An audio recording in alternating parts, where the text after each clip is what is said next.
Have you ever wondered how rates of change and slopes of curves are calculated? Welcome to the fascinating world of differential calculus.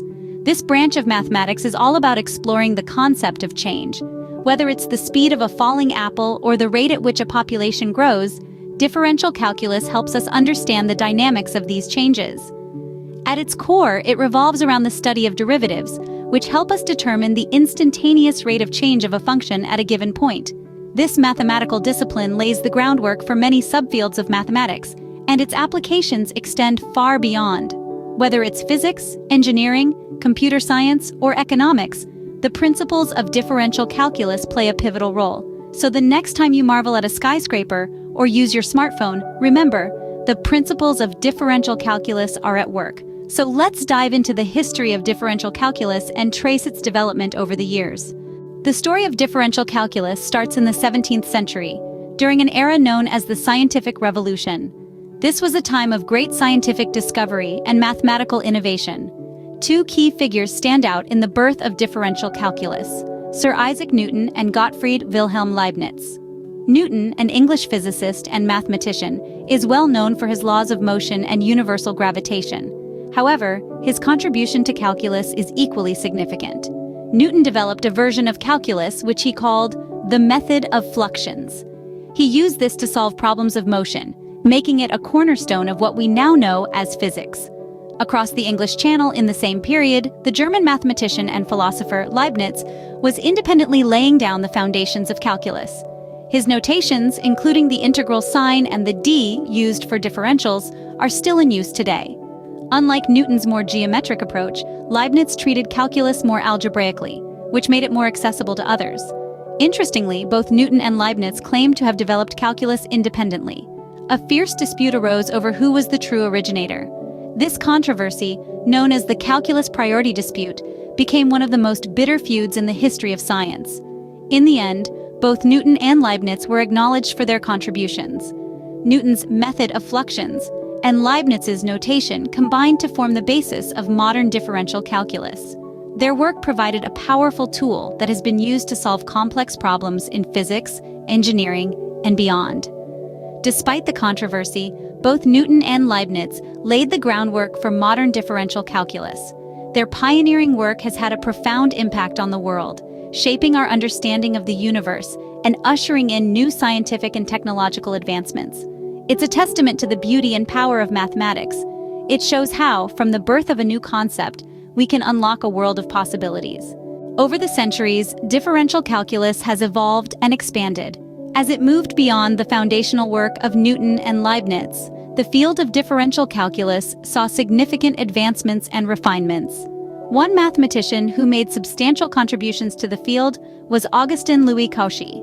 In the early 19th century, Cauchy introduced the concept of a Cauchy sequence to formalize the analysis of limits.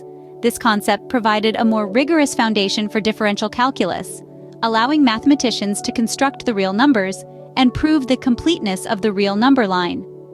Cauchy also made significant contributions to the theory of functions, which is a crucial component of differential calculus.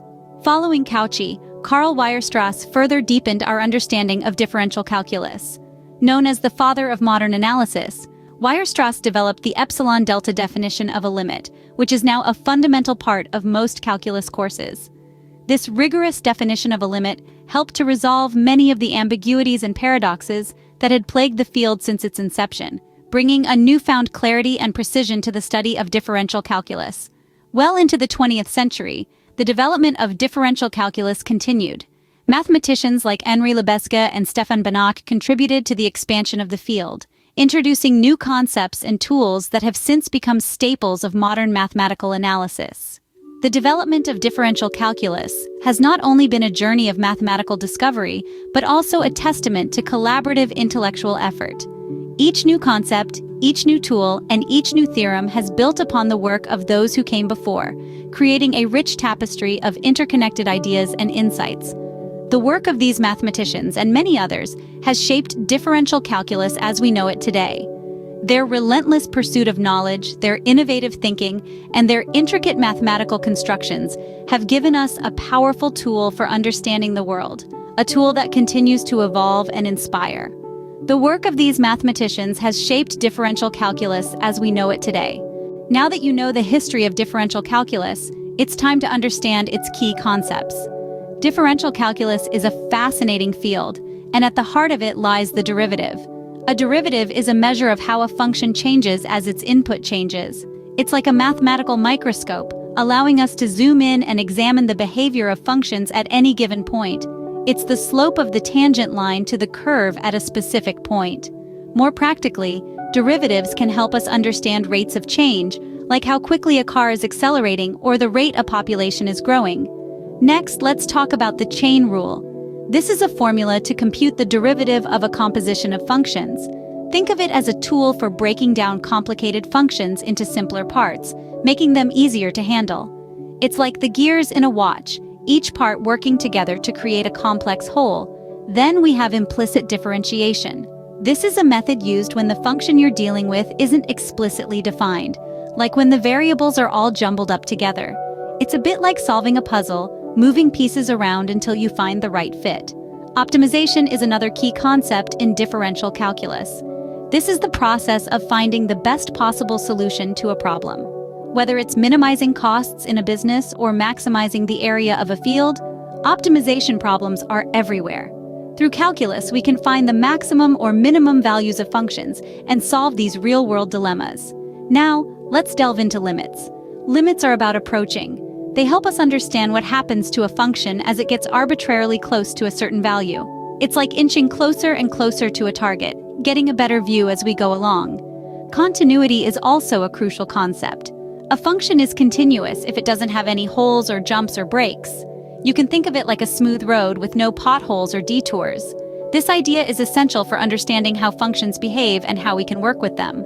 Lastly, we come to the mean value theorem. This theorem is a cornerstone of differential calculus. It tells us that if a function is continuous and differentiable on an interval, there's at least one point in that interval where the function's derivative equals the average rate of change over the entire interval. It's like finding an equalizer in a diverse group, a point of balance. These are the building blocks of differential calculus, and they help us understand the world around us. You might be wondering, where do we use differential calculus in real life? Let's dive in.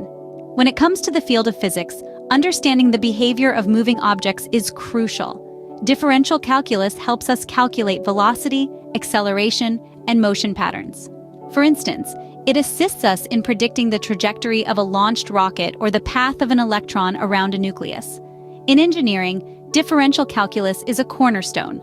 Civil engineers use it to model stress and strain in building materials, while electrical engineers apply it to analyze circuit behavior. In fact, any design involving optimization, like maximizing efficiency or minimizing cost, relies on the principles of differential calculus. Now let's talk about economics. Economists use differential calculus to model and predict market behavior. It assists in understanding how small changes can affect the economy's overall health. For instance, how does a tiny fluctuation in interest rates influence the housing market? Or, how does a small change in consumer demand impact a company's profit?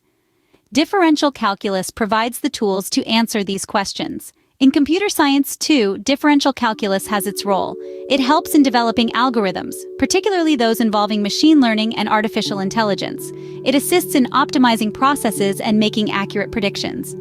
So, as you can see, differential calculus is not just a branch of mathematics, but a tool that helps us solve real-world problems. To wrap up, differential calculus is a fascinating field with a rich history. We've journeyed through its birth, development, and key concepts, such as derivatives and the chain rule. We've seen its practical applications in physics, engineering, and economics, and its crucial role in education as it lays the groundwork for more complex mathematical principles. So next time you see a curve, remember there's a whole world of mathematics behind it, waiting to be explored.